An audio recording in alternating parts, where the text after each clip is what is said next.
parts of my story. The first one is being born a very patriotic Zionist family, Israeli family in Jerusalem. My father was a general. Many members of my family had important positions. My grandfather signed the Israeli Declaration of Independence. He was a Zionist leader before Israel was established.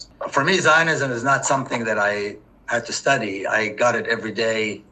You were born with dinner, to it. with dinner every day at home. All the big family gatherings. It was like all the people that are part of the state, important positions, important people. That was the family, So I always heard about Zionism, about the state, about Zionism, about the state, about the army. These were like the most important issues, how we help, how we contribute, very, very patriotic.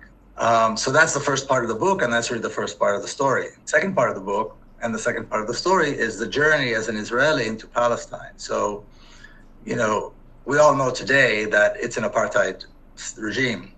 So I, of course, was raised and I grew up on the privileged side of the apartheid.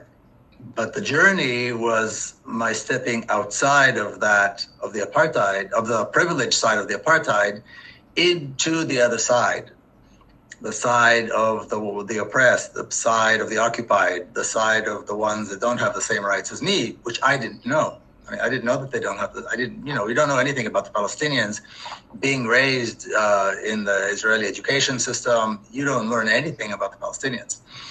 You know that there's a problem, you know that they are terrorists, you know that they are dirty, you know that all these terrible, stereotypes. But the journey allowed me to meet Palestinians, to cross to the other side, to understand what Palestine really is. And what I realized was I wasn't born in Israel. I was born in Palestine, in a colony, which is called Israel, which was been imposed on Palestine and created a whole different reality, a completely different reality than the reality in which Palestinians live. So gradually, this is talking 25 years already that I've been doing this a little bit more than that. I learned about the story of Palestine as Palestine.